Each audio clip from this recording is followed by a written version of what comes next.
GWATA TV gives you a first look at North Central Washington's business news. You'll hear from our local business, tech, and education companies as Jenny discusses hot topics and current events with some of the best innovators and pioneers in North Central Washington. TV. I'm Stacy Luckensmeyer, your guest host for this segment of our weekly show, where we strive to inspire, connect, and engage with business professionals and entrepreneurs in our region. Today we're going to meet with Jeff Austinson and Rick Ray, who are going to tell us about the Mercantile, their new co-working space opening in downtown Wenatchee in May. And we're going to learn about their business, about co-working spaces as a business model and the benefits that those bring to a community. And we'll also learn about some other resources in our region that can help foster an entrepreneurial climate. We'll be right back in a moment with Jeff and Rick.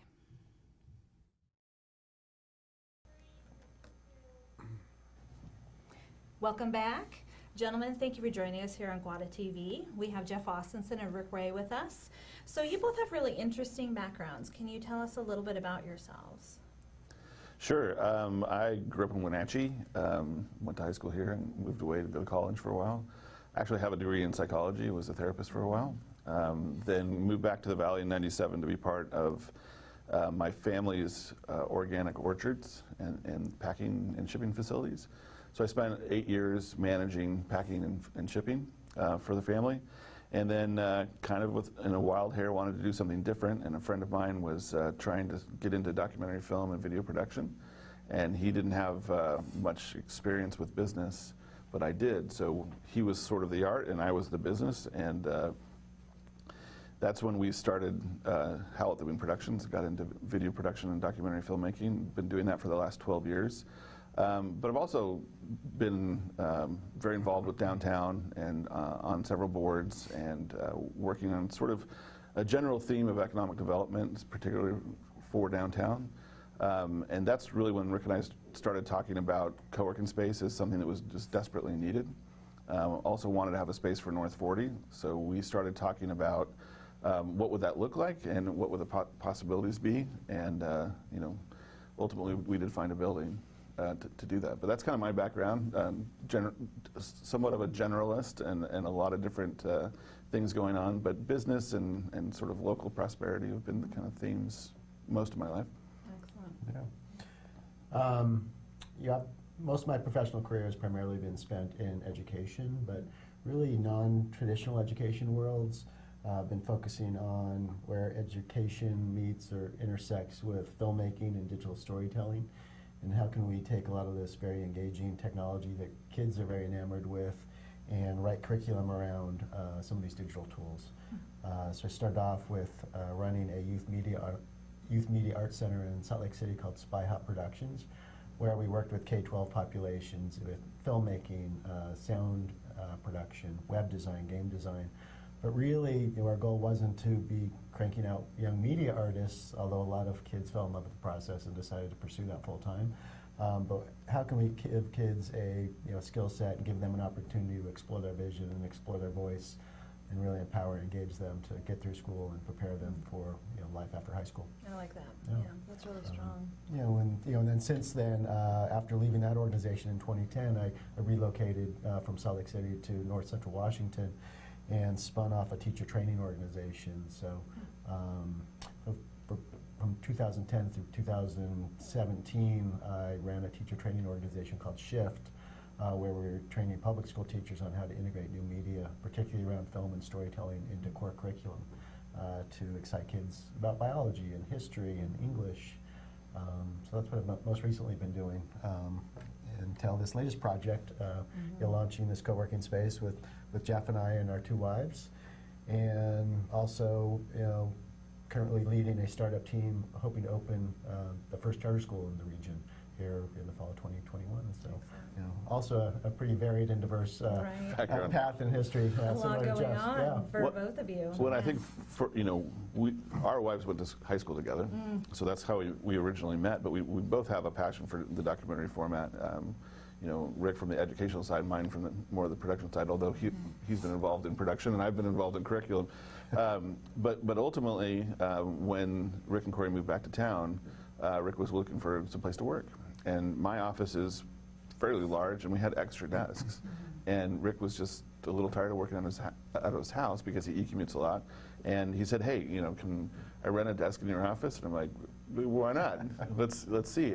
And I can't tell you how great it is to have somebody who's not necessarily working for me around, especially somebody who cares about the form of documentary filmmaking or documentary shorts. It's so easy to go to Rick and say, hey, what do you think of this idea? And I hope it's reciprocated, but the idea is just having somebody else around that you can just talk to and engage with, and it works. We've been doing this for, I think, almost 5 years, 4 years. Yeah. And it was just really natural. And so I think when we started talking about co-working space, and obviously there's been a boom in the co-working landscape across the world, particularly in Seattle, it was just really natural, and we saw that it works really well, and we saw all the benefits because we kind of had to live that. And so, we are both going to work out of this place, so that the idea is we're creating the space that we want to work in. Yeah, so you've done a great job of kind of describing a little bit of the synergies involved with co-working space for some of our viewers who may not know what that concept really is about. From your own personal experience, this drew you to the value of co-working space as someone who works from that space. But what really drew you to creating a business out of this? What was the opportunity that you saw? Well, in addition to creating a space for kind of young creatives or small nonprofits or startups to come together, in addition to creating a cool, productive workspace in the heart of downtown, I think we're both very interested in helping kind of revitalize the heart of downtown, bringing more people down to the core of Wenatchee. In addition to creating a cool workspace, we're hoping to have a cutting-edge, small and medium-sized event space that could be used for workshops or for classes or for lecture series or a documentary film screening. So in addition to a workspace, we're really hoping it's a communal, cultural hub of downtown Wenatchee as well. So what are some of the additional amenities that come with a desk down there? Sure. The idea around co-working space is that you have your little spot, but there's a lot of common space. So I think we're taking 9,000 square feet and we're putting roughly 100 people in there to work, but there's just a lot of communal space. So it's really easy to go work over in that corner today and maybe over in that corner tomorrow. So just a lot of freedom of space is probably the biggest thing. Little individual proprietors or like an architect or an attorney who's working by themselves, they struggle to pay for things like good copy service or good scanning service or printing. They're not going to have an office and a conference room because that's a little too expensive, right? So copy service and media, we can share. We'll be sharing conference rooms. We'll have coffee and tea. We'll have a nice kitchen with the ability to make lunch every day. Shared bathrooms.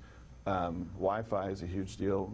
Our connectivity is incredibly important to most businesses. So we'll have this big shared Wi-Fi system.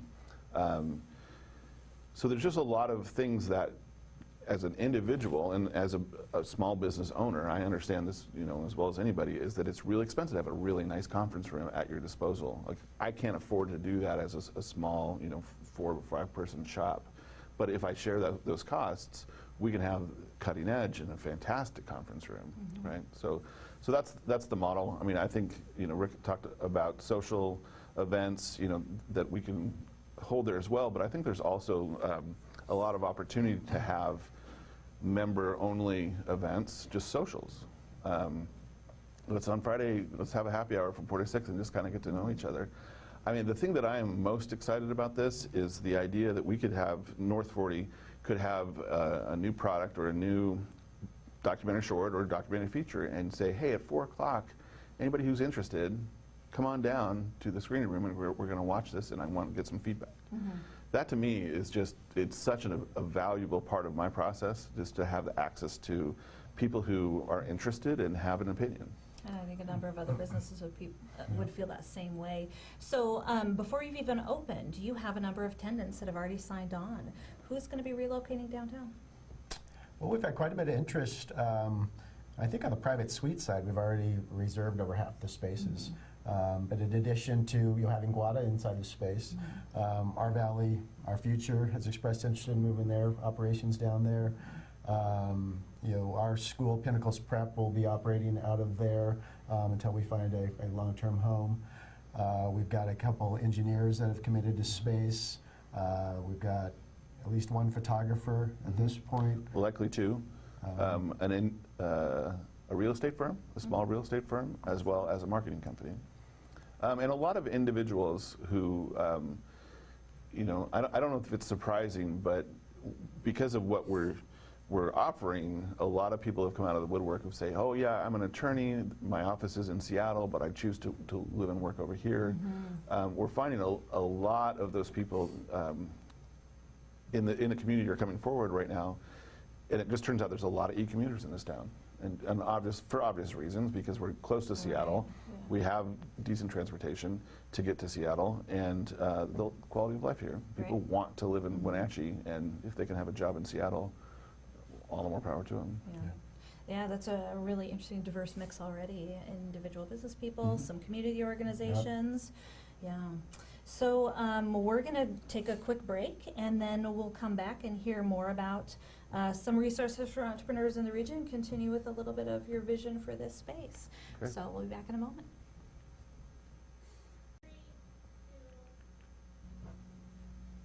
Welcome back to GWATA TV. We've been talking with Jeff Ossison and Rick Ray about the Mercantile, their co-working space that's opening in downtown. So you've hit a little bit about your vision for this space. Can you tell us a little bit more about creating a hub for innovation in downtown Wenatchee? Yeah, I think that this is just one piece of a much larger puzzle. I mean, I think that if you look around Wenatchee over the last 4 or 5 years, you really see a lot of organizations out there really pushing entrepreneurship,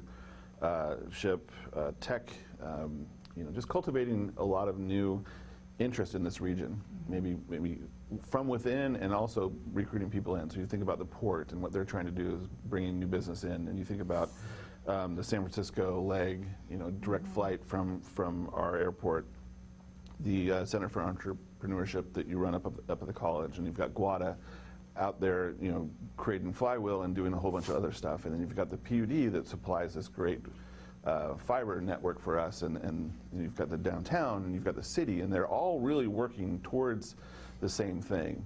And for me and for the Mercantile, I think that what we've been lacking is a place for this kind of the cultivation of the culture around tech and entrepreneurship, especially downtown. And we have a Cafe Mela, which is awesome, but it just really isn't the kind of place that you can conduct the business that we think that needs to be happening.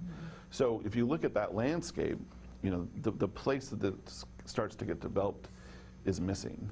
And that's kind of where we come in, is we feel like that's going to be a needed piece to complete the puzzle. So it fits, in my mind, within all those other efforts. Yeah, and this is very true. There's been a lot of research that's been done that shows the importance of co-working spaces in that entire entrepreneurial ecosystem, and how this can be a game changer in a community. Your space is a lot larger. We do have a couple other smaller spaces in the area, but yours is a bit larger. So tell me a little bit more about the niche that fits. Well, I think a couple of the other ones that have opened recently are both great spaces, but just don't have the square footage to accommodate a lot of. I think they are primarily catering to individuals, whereas we're also going to have private suites where we can have small businesses or startups of multiple employees be housed under our roof. And then we've also got another 9,000 square feet to expand in our next phase. So as organizations grow, we have the possibility to continue to incubate them as they add employees. So that'll be a second phase on the second floor of our space as well. That is a large space. I have been toured a couple of times through, and have seen a little bit of the construction process as it goes along. So why is it important for us in this community to really foster that culture of support for entrepreneurs? Well, I think that we have learned, I think that it's just sort of understood that it's really hard to work in a vacuum. We all, as we work together, we can kind of raise everyone up. And I think that that's really how Wenatchee has kind of always behaved. I think that that's just sort of who we are as a community. And I think that we're making a transition between a lot of retail to a lot more service, generally speaking, because of the internet and Amazon and things like that. There will always be great retail downtown, there will be great restaurants, but there's just probably going to be a lot more service. And people are really looking for that lifestyle of living downtown and having access to the riverfront and to be able to go skiing and to live in sort of a close-knit community. But I think also when you think about the idea of recruiting new businesses into town, and I think obviously the Port is probably the most focused on this, is that an organization who is a .com startup kind of thing, when they come to town, they're looking for their next 100 employees. And if there's no culture around that, if I'm a .com moving from San Jose, I'm not going to move here unless I know that I've got more employees. And those employees are not going to relocate here unless they know they have another job, because the culture is to switch jobs a lot and to move around. So we have to start developing that infrastructure of culture, of people, of trained tech type jobs in order for a company to want to move here. So again, I think that that's part of what the co-working space can do, is start developing that culture. So a community, or excuse me, a company from, again, maybe from San Francisco or Seattle moving over with 30 employees, they're going to look around and say, are there co-working spaces? Are there places for these people to hang out? Are they growing that base that I'm going to need when I need another 20, 30 employees? And if we don't have it, they won't come. But on the contrary, if we do have it and it's vital and it's growing and it's, it's happening, then they'll, oh, great, that's what that's what I'm going to need to grow my company. Right, right. And there's two halves to this in developing solid business economy in an area, bringing in and recruiting those businesses and then growing our own too. Right. And that feel of the support, the camaraderie, there are multiple organizations, as you mentioned, GWATA and the Center for Entrepreneurship and the SBDC office here in SCORE. Right. There are a lot of organizations that exist to help support people when they're just, a one-person show that's kind of starting. So I know, speaking from that perspective as an organization, it's really exciting to see the co-working spaces happening, more people converging, coming together, and getting to share that experience and knowledge base to help everybody grow in their own individual and unique way. And hey, here's this other resource over here. Here's this connection to this person over here. I love it when you said this is kind of a bit about what our community has always been. Yeah, we bootstrap it, we build it, and we've been very supportive and very connective in how we go about these. Well, that's totally true. And if you look at the economy, the regional economy, something around 80 to 85% of the entire economy are businesses 5 people or less. And as you asked about what's different about our co-working space, I really do think that it is the idea that we are cultivating small businesses as well as individuals, but we are placing a pretty sizable, in the floor plan, a sizable percentage of the floor plan is going towards small business versus just the seat somebody can just go sit in and work from. Right, right. Well, and having this room for growth Yep. in your future plans for the Mercantile as your business, as well as all the businesses that can grow within that, that's something that we've been sorely missing for quite a while. Yeah. So our community is filled with small businesses. You mentioned this 84%, and this proves out within City of Wenatchee limits. That percentage proves out across the state of Washington. 84% have 5 employees or less. How can our viewers support these entrepreneurs? I think there's a multitude of ways. What do you think? Well, I think shopping local, and not just the retail, not just the restaurants. It goes to transportation. Use our airport, but it also goes to service, and a lot of times that's the one that people don't think about. It's like, oh, we need an engineer, so let's go to Seattle, because that's the only place that talented engineers live, or even medical. I'm going to go have this procedure done in Seattle because of course it can't be as good in Wenatchee, and I think that's just not true. And I think that if we keep our dollars here, especially in the service area, we are basically adding fuel to our economy. So if we want to prosper, we need to prosper together, and that's by spending your dollars locally. And I think that this is again another opportunity for local businesses to be exposed, to downtown, to be able to be seen. Because we feel like this is going to be a very high profile. It's definitely a high profile building because of its location, but the way we're building it out, the way we have the facade, the way we want market it is that people in this building will get exposure. So hopefully what we're doing is creating an environment for these small businesses and individuals to be really successful. So people can see them and say, yes, I'm going to go shop, I'm going to get my attorney, I'm going to get my architect, I'm going to get my, my video production company downtown Wenatchee. And I also think it's just attending so many of these social networking events that organizations like GWATA is putting on. So I'm always shocked when I attend those events how many people you meet that are working alone in their basement at home. Obviously that's the type of culture we're hoping to build to bring some of these people out of their basement to learn about the additional resources that do exist here in Wenatchee, because I'm always surprised that whether it be engineering resources or medical resources, that the talent is here, but so many of us don't even know it exists. So whether it be a GWATA event or an R Valley, long-term strategic planning, meeting, I'd encourage viewers to come out, attend these networking events, get more engaged, with some of these nonprofits looking at long-term prosperity and development. Our community really is what we make of it, isn't it? And how engaged we become. I think too, for a lot of these networking events, if you're not the owner of the business, if you're not an entrepreneur, it doesn't feel as natural to go and attend. But as you talked about, for every business, the people that they employ, that's what makes it work and what makes it successful.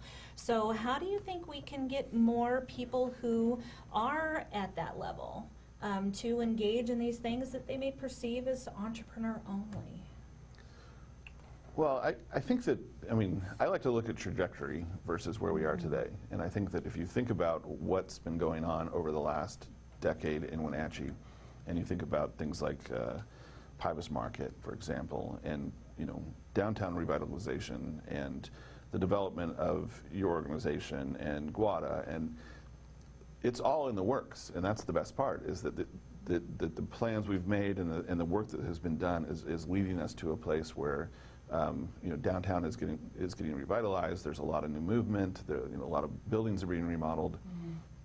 Because to me, it always comes back to place. No matter what you're doing, whether you're talking about tech startups or you're talking about agriculture, it's really about a place. Like, we literally need a place to exist and to come together, and downtown is the perfect place for that. So I do think that the place matters. The more we get immersed in technology, and the more we use technology for communication and whatnot, the more we actually need personal contact. True. And I don't know if that's answering your question, but I do think that we're starving for it, and you see that all over the place as people are just trying to find a place to connect and meet face to face. And like I mentioned, mail is a big, it's successful because it is the place, but I think we need a physical place for entrepreneurs to be connected to, for small businesses, for tech, for the nonprofits to support them. And that's, I believe, what we're building. So I have had the privilege of seeing some plans for your space. And as this launches, how can the community engage with this new opportunity? Well, I think a couple ways. I'm sure we'll be hosting some type of a community open house later this spring. We're really hoping to open our doors early May. But in addition to having an open house event, we anticipate multiple members hosting weekly events, weekly opportunities to come down and see the space, learn more about the organizations that will be working under our roof. But also, we'll be keeping people apprised of the progress and apprised of some of these opportunities via Facebook page. If you just search Wenatchee Mercantile, you'll find us online. We'll also continue to update the website, mercantilewenatchee.com, as we make progress towards opening our doors. Perfect. All right. Thank you, gentlemen, for joining us on GWATA TV. Looking forward to seeing you all next week. Thanks, Stacy. Since 1999, GWATA has served as North Central Washington's Tech Alliance. As a 501c3, our mission is to bring people and technology resources together to create a thriving community. Through our work, we aim to inspire, engage, and connect.